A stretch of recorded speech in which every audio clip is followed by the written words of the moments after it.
The first light of dawn crept across the Andes, casting long shadows through the windows of the Santiago Quantum Research Center.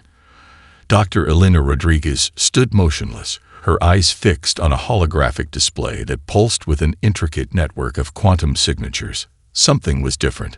Something was watching. The research center was a marvel of international collaboration, nestled high in the mountains where the thin air seemed to sharpen human ingenuity. Funded by a consortium of global scientific institutions, it represented humanity's most advanced attempt to understand the deepest mysteries of quantum communication and cosmic observation. Elena's fingers danced across the holographic interface, her movements precise and deliberate. Years of research had taught her to trust the subtle whispers of data, the almost imperceptible anomalies that most scientists would dismiss as background noise. But she knew better. Every signal told a story, and this one was screaming for attention. The quantum resonance scanner had been her life's work, a device capable of detecting the most minute fluctuations in quantum communication wavelengths. Most of her colleagues considered it an exercise in theoretical physics, a sophisticated instrument more likely to detect statistical ghosts than any real cosmic communication. But Elena had always been different. Her team was an eclectic group that defied traditional scientific boundaries. Dr. Marcus Chen, a retired game theory expert with a reputation for unconventional thinking, sat hunched over a complex mathematical model.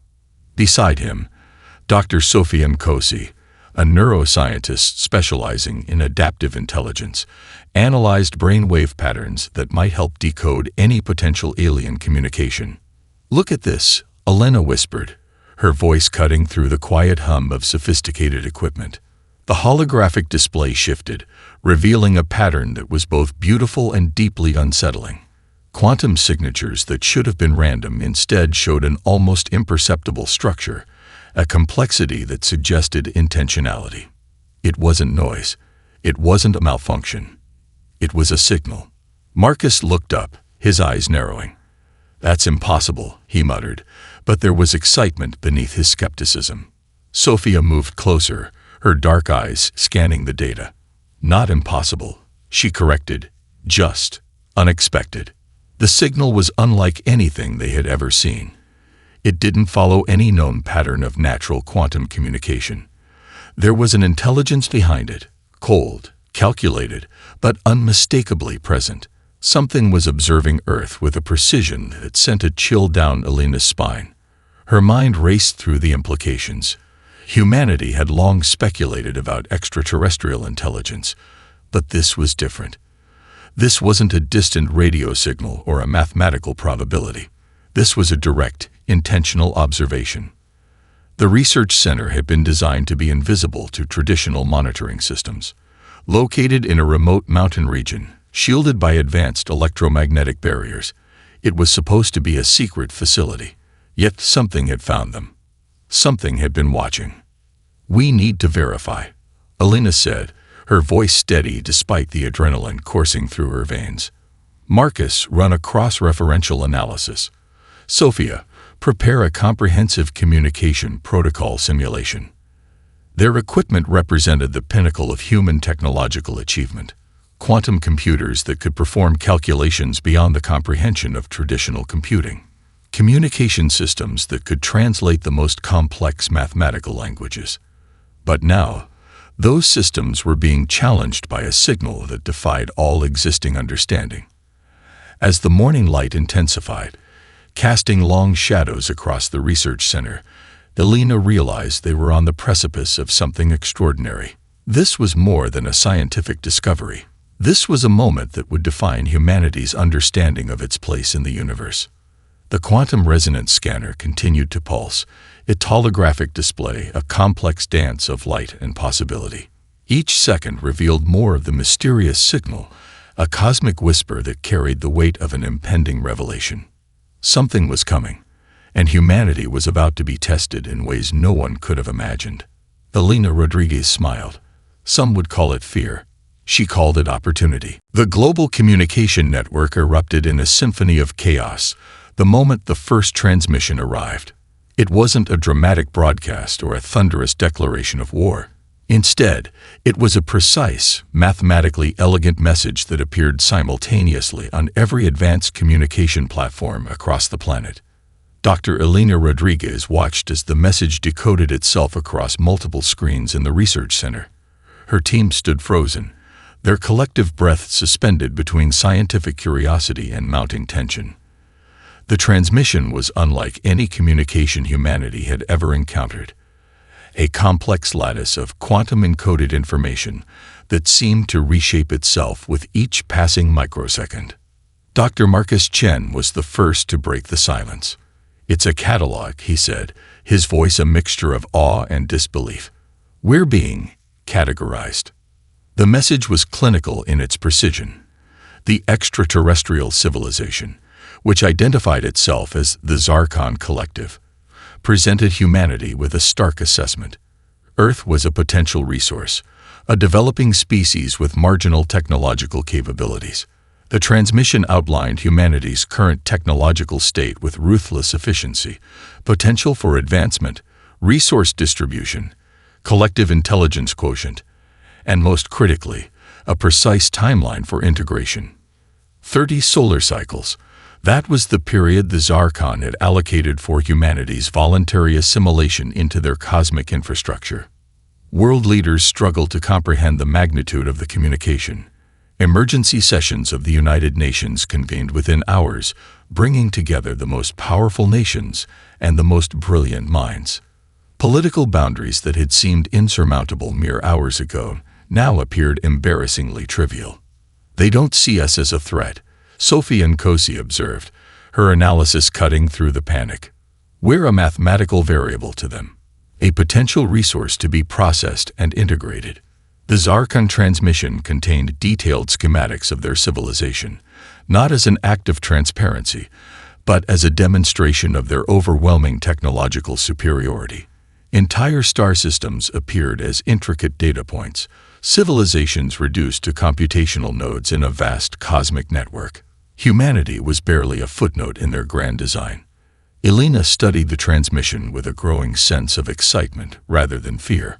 While others saw a threat, she saw an unprecedented opportunity for understanding. The Zarkon had made a critical error in their assessment.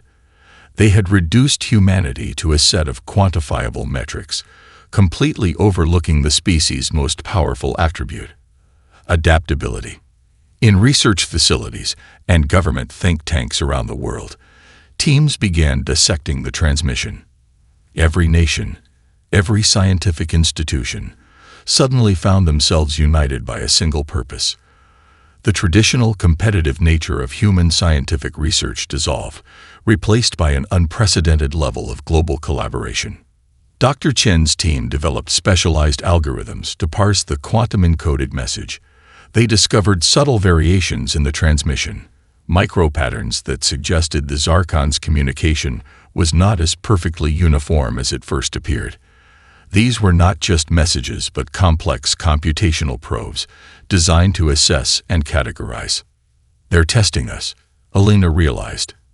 "Every piece of this transmission is a probe, gathering information, trying to understand our response patterns." Military strategists prepared defensive protocols, but the most innovative minds understood that traditional warfare would be meaningless against a civilization capable of such advanced communication. This was a battle of intelligence, of adaptation, of fundamental understanding. The global scientific community began a systematic approach to decoding the deeper layers of the transmission. Universities established emergency research programs. Governments redirected massive resources toward understanding the quantum communication. The entire planet seemed to vibrate with a collective sense of purpose. Sophia's neuroscience team made a breakthrough that would change everything. By analyzing the communication patterns, they discovered something profound. The Zarkon's computational approach, while mathematically perfect, lacked a critical component of intelligence that humans possessed in abundance: creativity, unpredictability, the ability to imagine beyond established parameters. As the first day of the 30 solar cycles passed, humanity transformed. No longer a collection of competing nations, they became a unified intelligence, a collective problem-solving entity facing the most significant challenge in their species' history. The Zarkon believed they were offering humanity a choice. In reality, they had just awakened something far more extraordinary than they could comprehend. The challenge had been issued. The response was just beginning. The global interdisciplinary research complex buzzed with an energy unlike any scientific gathering in human history. Researchers from every conceivable field had converged in a massive facility constructed specifically to address the Zarkon challenge. Physicists stood shoulder to shoulder with linguists, neuroscientists collaborated with quantum mathematicians, and artists worked alongside computer engineers. Dr. Elena Rodriguez walked into the central conference hall, a holographic display of the Zarkon transmission rotating slowly behind her. The room fell silent, anticipation thick in the air. This was no ordinary scientific meeting. This was humanity's collective attempt to understand an intelligence that viewed them as little more than a potential resource. "We're looking at this wrong," Elena began, her voice cutting through the tension. "The Zarkon have presented us with what appears to be a communication, but it's actually a complex computational probe designed to categorize and control." Dr. Marcus Chen stepped forward, displaying a series of intricate mathematical models. "Their communication is perfect," he explained, "and that's precisely their weakness. Perfect systems are inherently limited. They cannot account for genuine creativity, for the unexpected." The breakthrough came from an unlikely collaboration. Dr. Sofian Kosi, the neuroscientist, had been working with a team of jazz musicians, abstract painters, and quantum physicists. They had discovered something profound about intelligence that the Zarkon seemed to have completely overlooked. Intelligence was not about perfect computation. It was about adaptation, imagination, the ability to leap beyond established logical frameworks. The team demonstrated this through a series of increasingly complex tests. They created communication protocols that deliberately introduced elements of randomness, artistic expression, and emotional complexity. Each time they ran the simulations, the Zarkon's computational systems would grind to a halt, unable to process the input.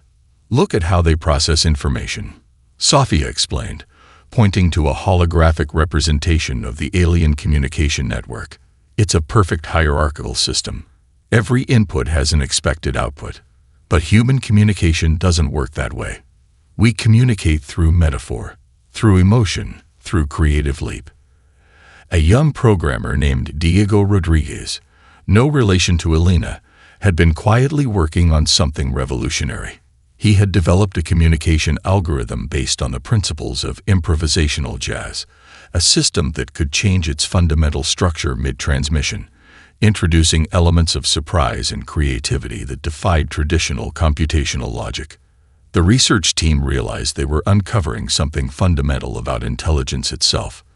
The Zarkon represented a form of computational thinking that was ultimately limiting.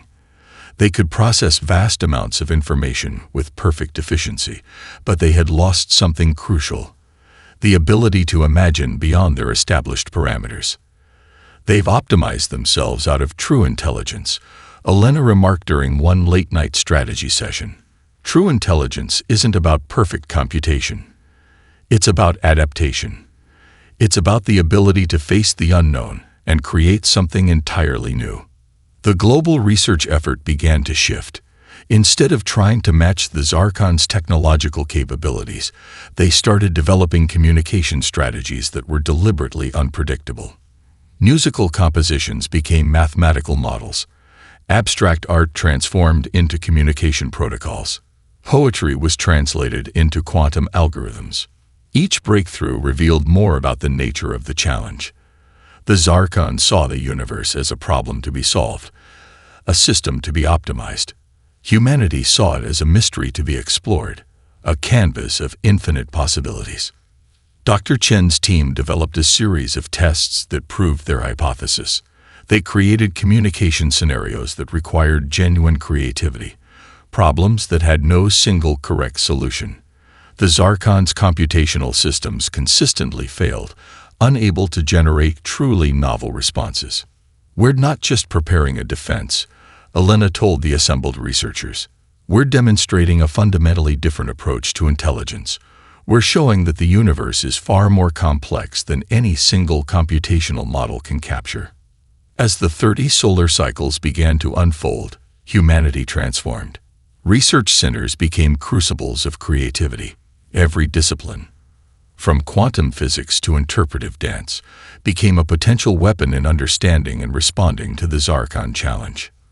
The most powerful computer in the world, they were discovering, was not a machine. It was the collective human imagination. The world had transformed in ways no one could have predicted. Research centers that once competed now worked in seamless global harmony. Universities dissolved traditional departmental boundaries. Artists collaborated with quantum physicists. Musicians worked alongside computer engineers. Philosophers teamed up with mathematicians. Dr. Elena Rodriguez stood in the Global Collaborative Research Hub, a massive facility that defied traditional architectural and scientific conventions. The building itself was a testament to human adaptability. Its internal structures could reconfigure in real time, walls shifting, spaces merging and separating like a living organism responding to the needs of its inhabitants.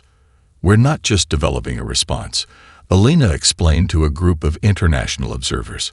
"We're reimagining what intelligence can be." The breakthrough came from unexpected intersections.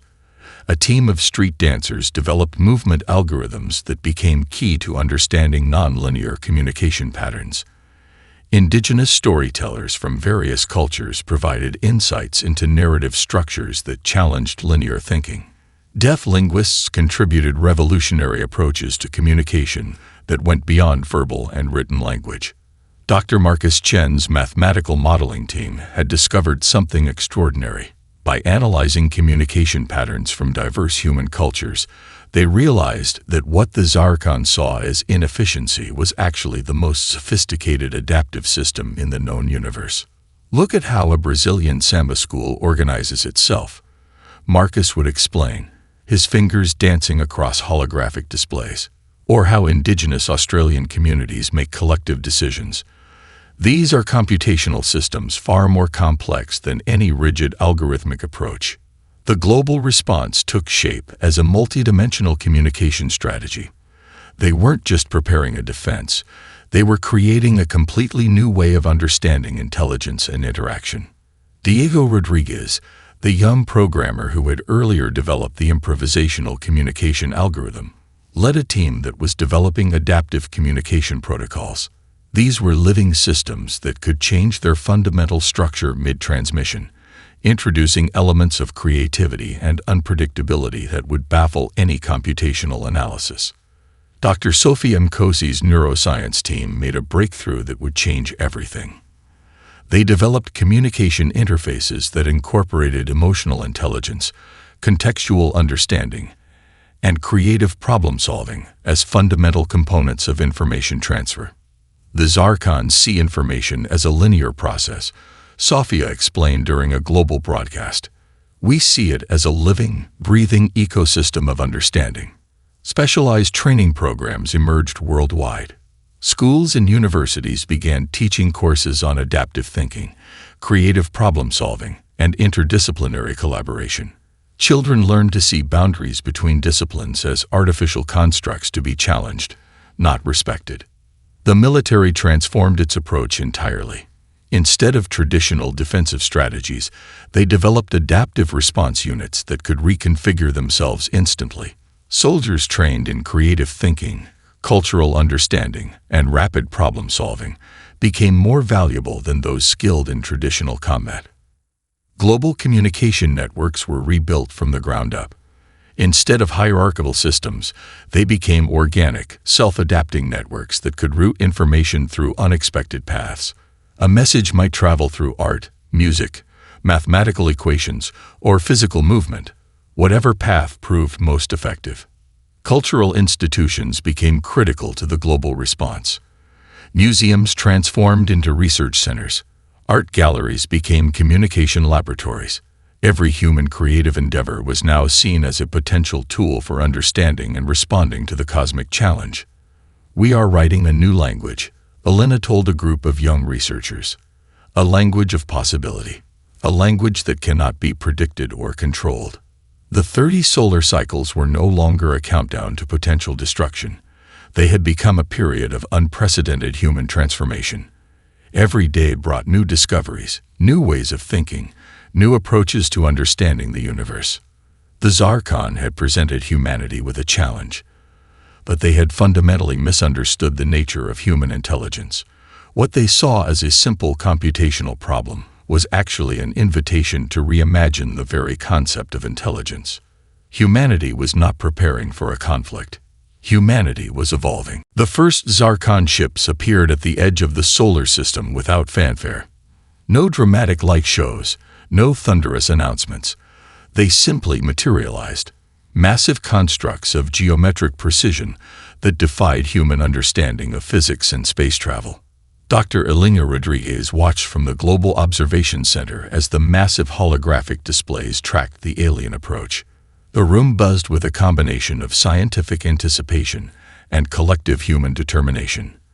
Every sensor, every communication protocol they had developed over the past months was about to be tested.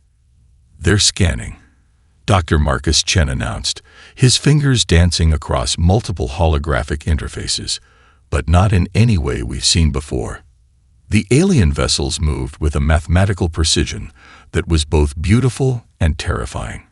Each movement calculated to the most minute quantum probability, each trajectory a perfect expression of computational logic. But something was different. The Zarkon were approaching not as conquerors, but as observers, a subtle distinction that their own computational model had not anticipated.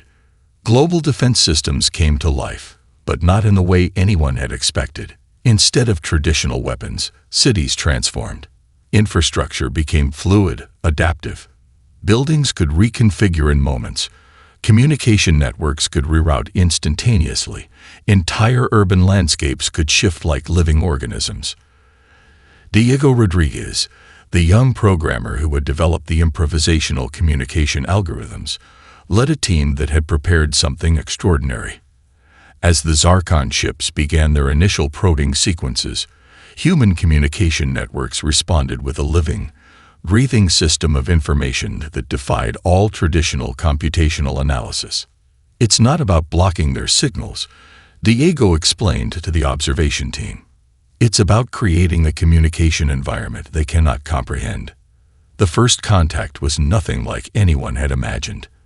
Instead of a military confrontation or a diplomatic exchange, it became a complex dance of information. The Zarkon sent out precise, mathematically perfect communication probes. Humanity responded with something entirely different, a symphony of information that incorporated art, emotion, scientific data, and creative expression. Dr. Sofia Nkosi's neuroscience team had prepared for this moment. They had developed communication interfaces that could translate human experience in ways that went beyond traditional language. A single transmission might contain mathematical equations, musical compositions, emotional landscapes, and abstract visual representations, all intertwined in a way that was impossible for a purely computational intelligence to fully decode. The Zarkon ships began to slow. Their initial approach, a systematic scan and categorization, was being disrupted by something they had not anticipated. Human communication was not a linear process to be analyzed and understood. It was a living, breathing ecosystem of information. Global research centers worked in perfect synchronization. Artists created real-time visual representations of mathematical concepts. Musicians developed sound waves that carried complex informational patterns. Philosophers and linguists worked alongside quantum physicists to create communication protocols that existed in the space between logic and creativity. "They're confused," Marcus Chen said, a hint of excitement in his voice.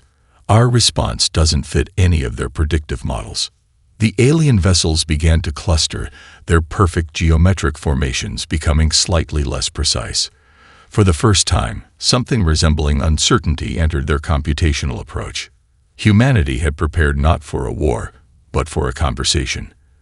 Every cultural institution, every creative endeavor, Every scientific breakthrough became a potential communication tool. Museums became message centers. Art galleries transformed into complex communication laboratories. Universities dissolved traditional boundaries between disciplines. The observation center erupted in a quiet celebration. This was not a moment of conflict, but a moment of profound communication. The Zarkon had come expecting to find a species ready to be categorized and integrated. Instead, they found something far more complex. A living, breathing intelligence that defied all computational understanding. As the alien ships continued their approach, humanity waited, not with fear, but with a collective sense of possibility. They had transformed themselves into something the Zarkon could never have predicted. A species ready to communicate in ways that went beyond any known understanding of intelligence. The global response entered a phase of unprecedented creativity. What had begun as a scientific challenge had transformed into a planetary-wide performance of human potential. Research centers became crucibles of innovation, each breakthrough more extraordinary than the last. Dr. Elena Rodriguez stood at the center of a massive holographic display, watching as humanity's collective intelligence took shape. The Zarkon ships continued their approach, but their movements had become hesitant, almost uncertain. They were encountering something completely outside their computational understanding. Dr. Marcus Chen's team had developed a series of communication puzzles that defied traditional logic. Mathematical models that could reshape themselves mid-transmission. Linguistic patterns that incorporated emotional resonance, cultural context, and creative interpretation. Each communication was a living, breathing entity that could not be reduced to a simple set of computational instructions. "We're not just communicating," Marcus explained to a global audience. "We're demonstrating the fundamental nature of intelligence. It's not about perfect calculation. It's about adaptation, creativity, and the ability to find meaning beyond established parameters." The artistic community played a crucial role. Musicians created sound waves that carried complex informational patterns. Visual artists developed communication interfaces that could translate human experience into multidimensional representations. Dancers choreographed movement sequences that became sophisticated communication protocols. Diego Rodriguez led a team that had developed what they called adaptive communication organisms. These were living information systems that could change their fundamental structure in real time. A single transmission might begin as a mathematical equation, transform into a musical composition, and then evolve into a visual art piece, all while carrying a coherent message that defied traditional computational analysis. Dr. Sophie Mkosi's neuroscience team made a breakthrough that would change everything. They discovered that human communication was fundamentally different from any computational model. It wasn't about sending and receiving information. It was about creating shared experience, about building understanding through complexity and nuance. The Zarkon ships began to exhibit behaviors that suggested confusion. Their perfectly geometric formations started to drift, their communication probes becoming less precise. They were encountering a type of intelligence that their computational models could not process. Global education systems had transformed. Schools were no longer about teaching fixed information, but about developing adaptive thinking. Children learned to see boundaries between disciplines as artificial constructs. A single class might involve mathematics, poetry, music, and quantum physics, all interconnected in ways that defied traditional educational models. Cultural institutions became critical communication centers. Museums were no longer static collections of artifacts, but living laboratories of human expression. Art galleries transformed into complex communication interfaces. Every human creative endeavor became a potential tool for understanding and interaction. The military had completely reimagined its approach.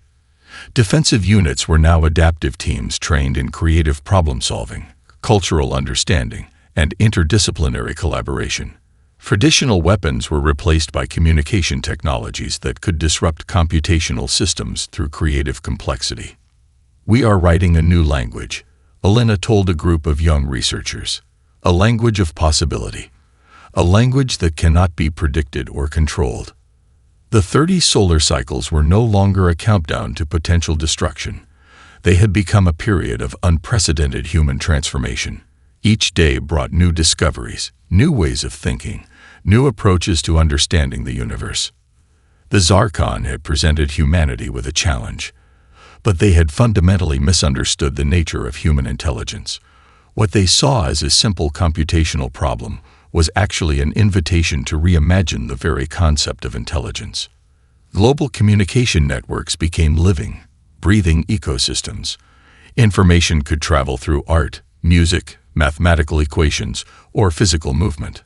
A single message might be transmitted through multiple channels simultaneously, each transmission adding layers of complexity and meaning.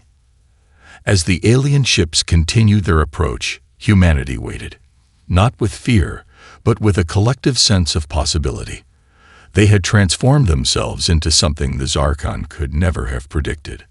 A species of infinite creativity, a civilization that saw the universe not as a problem to be solved, but as a mystery to be explored. The moment of transformation began in a small research laboratory on the outskirts of Johannesburg. Dr. Elena Rodriguez and her team had been working for months on what seemed like an impossible challenge, creating a communication protocol that existed in the space between logic and imagination. Dr. Sophia Mkosi stood at the center of a complex array of quantum computing interfaces, her hands moving with a dancer's grace across holographic control panels. The breakthrough came not from a single moment of inspiration, but from a confluence of disciplines that had never before been combined. "It's not about sending a message," Sophia explained to her colleagues. "It's about creating a living communication ecosystem that can adapt, transform, and respond in ways that defy traditional computational understanding." The protocol they developed was unlike anything in human or alien scientific history. It incorporated elements from seemingly unrelated fields: quantum physics, neuroscience, abstract art, musical composition, and indigenous knowledge systems.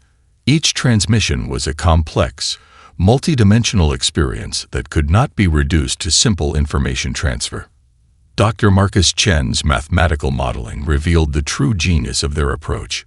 Traditional communication assumed a linear path from sender to receiver. Their new protocol created a communication network that was more like a living organism, constantly changing, adapting, and evolving. Diego Rodriguez had developed the computational framework that made it possible.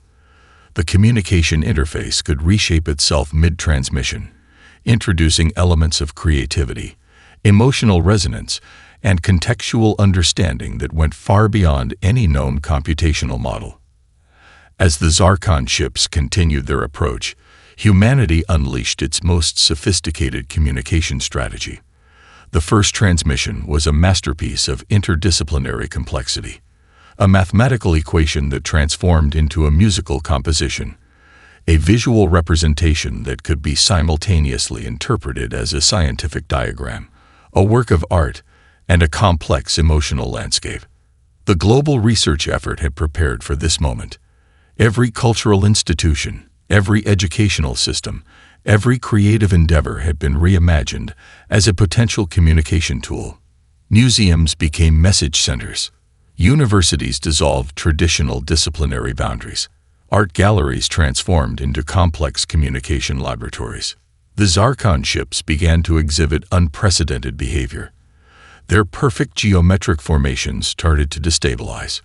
Communication probes that had been precise and calculated now moved with what could only be described as uncertainty. "They're encountering something their computational models cannot process," Marcus observed, watching the holographic displays that tracked the alien vessel's movements. The breakthrough went beyond a simple communication method. It was a fundamental reimagining of intelligence itself. Humanity was demonstrating that true intelligence was not about perfect calculation, but about adaptation, creativity, and the ability to find meaning beyond established parameters. Global communication networks had transformed into living, breathing ecosystems. Information could travel through art, music, mathematical equations, or physical movement.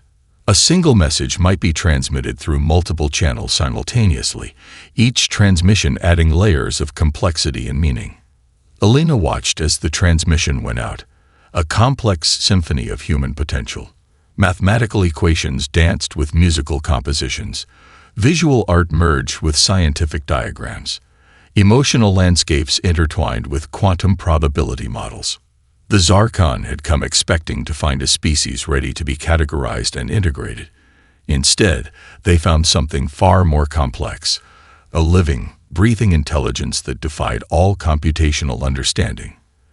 As the alien ships continued their approach, humanity waited. Not with fear, but with a collective sense of possibility. They had transformed themselves into something the Zarkon could never have predicted. A species of infinite creativity, a civilization that saw the universe not as a problem to be solved, but as a mystery to be explored. The quantum breakthrough was more than a communication method. It was a declaration of human potential, a demonstration that true intelligence was not about controlling the universe, but about embracing its infinite complexity. In that moment, humanity stood on the precipice of a new understanding. The universe was not a problem to be solved, but a possibility to be explored. The transformation was complete before most of humanity even realized what had happened. The Zarkon ships, those massive geometric constructs of computational perfection, began to change. It wasn't a defeat. It wasn't a surrender. It was something far more profound, a fundamental reimagining of intelligence itself. Dr. Elena Rodriguez stood in the Global Observation Center, watching as the alien vessels seemed to dissolve and reconstruct themselves. The holographic displays captured a process that defied all existing scientific understanding. The Zarkon were learning. They're not just receiving our communication, Dr. Sophia Mkosi said, her voice a mixture of wonder and scientific excitement. They're being transformed by it. The breakthrough had been more than a communication strategy.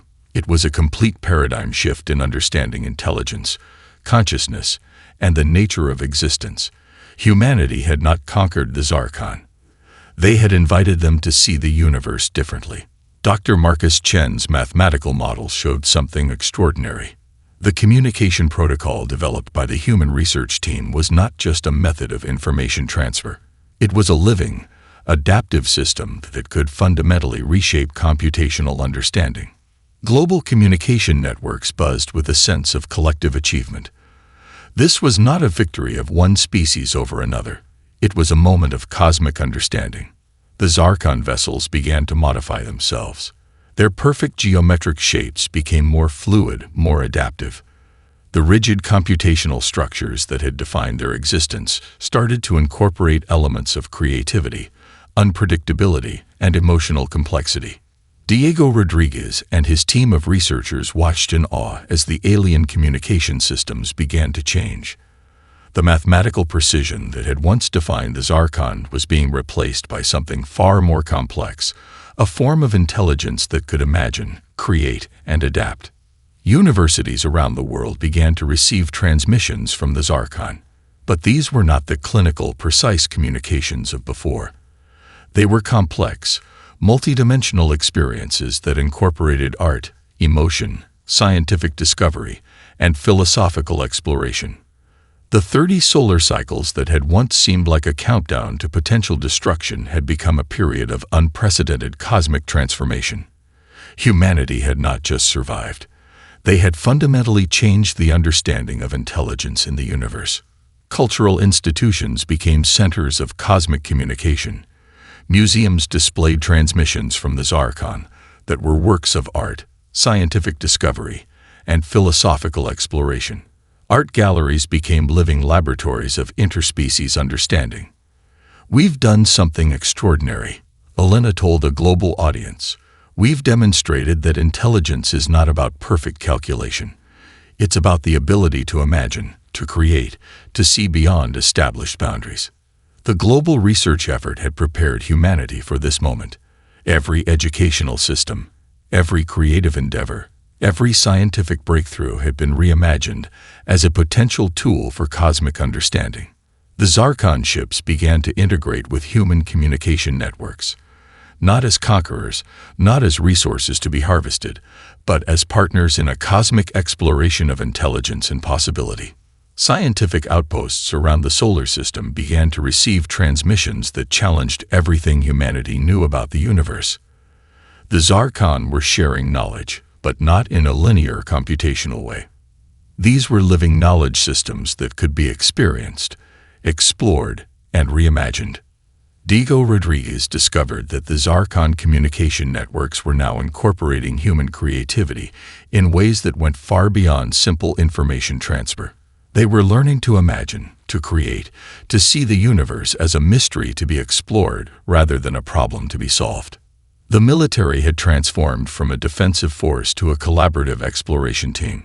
Human and Zarkon researchers worked together, breaking down the barriers between species, between disciplines, between ways of understanding the universe. As the final days of the 30 solar cycles approach, humanity realized that something extraordinary had happened. They had not just survived an alien encounter. They had fundamentally transformed the understanding of intelligence in the universe.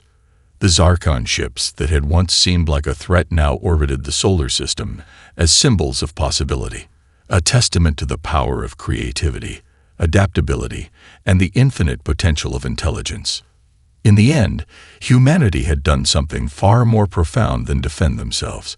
They had invited another species to see the universe differently, to imagine, to create, to explore.